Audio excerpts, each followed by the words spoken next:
मुझे लगता है कि अब वैदिक विज्ञान को मान्यता देने का समय आ गया है और हमें देखना चाहिए कि यह वास्तव में आधुनिक विज्ञान से कैसे बेहतर है। भारतीय गणितज्ञों ने त्रिकोणमिति का विकास किया, जो खगोलीय विश्लेषण के लिए एक शक्तिशाली उपकरण साबित हुआ।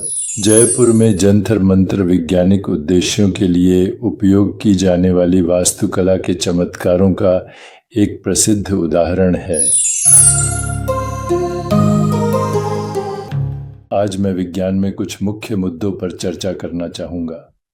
यह कैसे एक औपनिवेशिक मानसिकता से संबंधित हो सकता है और मुझे इसका ज्ञान होना चाहिए। तो अगर आप जानकारी देखें तो वर्तमान विज्ञान वैज्ञानिक क्रांति को धारण करता है या मानता है। यह उसे अपनाने या स्वीकार करने के लिए उचित समझता है। इसे अपनाने या स्वीकार करने के लिए वह योग्य मानता है। निकोलस कोपरनिकस ने अपनी पुस्तक प्रकाशित की जब लगभग 15-17वीं सदी में इस सौरमंडल के प्रमुख दृष्टिकोण को चुनौती देने की शुरुआत के रूप में मानी जाती है।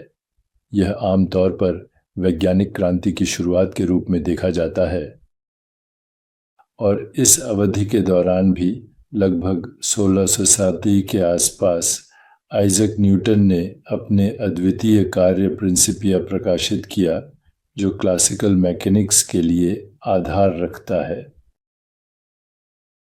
125 साल पहले हमारे पास क्वांटम क्रांति और सापेक्षता भी थे। 5 साल पहले हमारे पास क्वांटम क्रांति और साथ ही साथ सापेक्षता के सिद्धांत भी थे।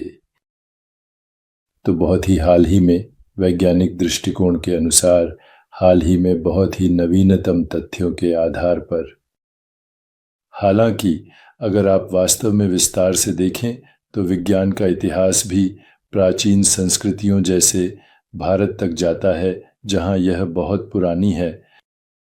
बहुत सारे वैज्ञानिकों द्वारा खोजी गई बख्शाली हस्तलिखित थेवियों से 4वीं शताब्दी ईसा पूर्व में शून्य प्रतीक के पहले अभिलेखों में से एक शामिल होता है। इस अवधारणा ने गणित और खगोल विज्ञान के विकास के लिए महत्वपूर्ण योगदान दिया। परमाणु सिद्धांत प्रथम हजारी ईसा पूर्व में स्थापित वैशेषिका विचारधारा ने एक परमाणु सिद्धांत विकसित किया, जिसने प्रस्तावित किया कि हर वस्तु अणु नामक छोटे अविभाज्य कणों से मिलकर बनी होती है। यह मौजूदा परमाणु सिद्धांत से अलग होने के बावजूद यह परमाणु की अवधारणा की पूर्व सूचना करता था। कैलकुलस आर्यभट्ट 5वीं शताब्दी सी से एक गणितज्ञ और खगोलज्ञ थे। उन्होंने तर्कशास्त्र में निर्धारण और अंतरक्रिया के लिए महत्वपूर्ण योगदान किए।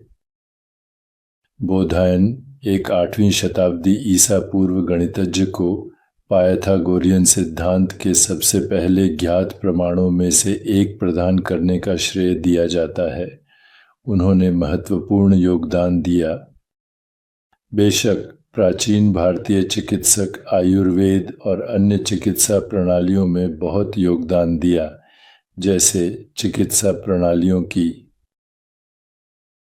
आज हम देख सकते हैं कि आयुर्वेद और एकीकृत चिकित्सा जीवाणुगतिकी संशोधन के माध्यम से कार्य करते हैं।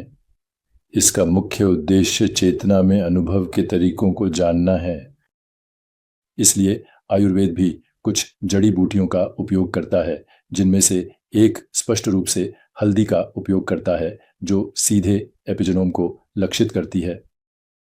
तो भारत के प्राचीन भारतीय ने भी तारों और ग्रहों की अवलोकन के आधार पर कैलेंडर तैयार किए।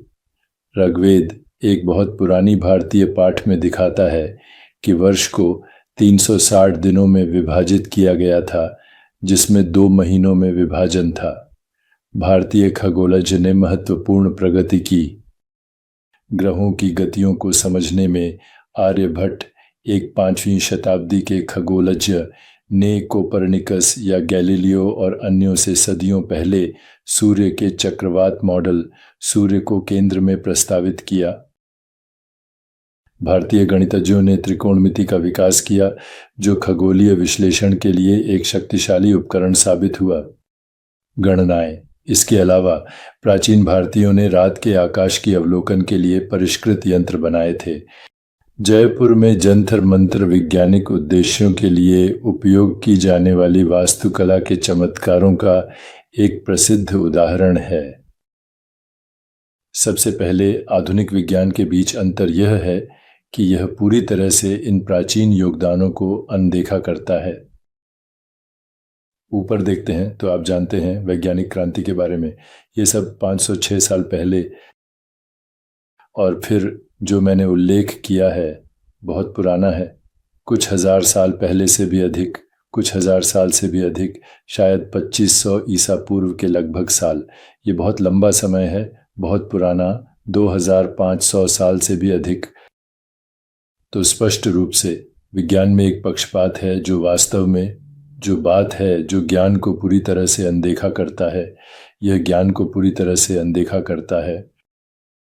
वैदिक ज्योतिष, जिसे आधुनिक ब्रह्मांड विज्ञानियों द्वारा तिरस्कृत माना जाता है, यह प्राचीन भारतीय शास्त्रों में निहित है और इसके चारों ओर कुछ महत्वपूर्ण सिद्धांत हैं।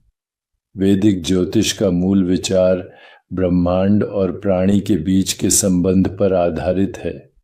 इसे आधुनिक ब्रह्मांड विज्ञानियों द्वारा तिरस्कृत माना जाता है। व्यक्ति को माना जाता है कि जन्म पर तारों और ग्रहों की स्थिति आपके जीवन पथ पर प्रभाव डालती है, और पश्चिमी ज्योतिष के विपरीत वैदिक ज्योतिष वास्तविक राशि चक्र का उपयोग करता है।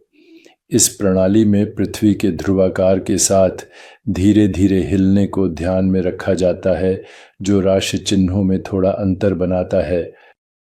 पश्चिमी ज्योतिष में उपयोग होने वाली ट्रॉपिकल राशि का उपयोग किया जाता है। वैदिक ज्योतिष में नक्षत्रों की अवधारणा होती है। वैदिक ज्योतिष में चंद्रमा के आवासों पर महत्वपूर्ण जोर दिया जाता है। जिन्हें नक्षत्र कहा जाता है वे चंद्रमा के गोलाकार पथ के आलोक में विशेष क्षेत्र होते हैं। ये नक्षत्र व्यक्तित्व, गुण और जीवन की घटनाओं को समझने में महत्व रखते हैं। इसलिए प्राचीन वैदिक विज्ञान में ज्योतिष, खगोल विज्ञान, ब्रह्मांड विज्ञान, एपिजेनेटिक्स समेत अन्य शामिल होते हैं। उनमें क्या विशेष अंतर होता है? वैदिक विज्ञान और चेतना आधारित दृष्टिकोण के अंतर को यहाँ आधारित करता है, जो इसका महत्व बढ़ाता है। आप चेतना को छोड़ नहीं सकते किसी भी वैज्ञानिक अनुसंधान में, और फिर भी आधुनिक विज्ञान नाइव रियलिज्म पर आधारित है, जो एक दर्शक निर्भर ब्रह्मांड को स्वीकार करता है, जो साबित करना असंभव है। जब हम भविष्य में आगे बढ़ते हैं, मुझे लगता है कि हमें चेतना को शामिल करने के लिए वैज्ञानिक जांच के वर्तमान मॉडलों को संशोधित करने की आवश्यकता होगी, जो प्राचीन काल से सुझाया गया था। मुझे पता है कि आधुनिक खगोल शास्त्र नैव रियलिज्म पर आधारित है। आपको पता है ज्योतिष का मजाक उड़ाता है, आयुर्वेद का भी मजाक उड़ाता है, जो सभी ज्ञान के और अनुभव के तरीकों पर आधारित हैं और आधुनिक वैज्ञानिकों के नैव रियलिज्म को समर्थन नहीं करते। इसलिए ये विषय बहुत महत्वपूर्ण है। मुझे लगता है कि अब वैदिक विज्ञान को मान्यता देने का समय आ गया है और हमें देखना चाहिए कि यह वास्तव में आधुनिक विज्ञान से कैसे बेहतर है। आप क्या सोचते हैं और क्या हमें इस विषय का अधिक अन्वेषण करना चाहिए? मुझे बताएं।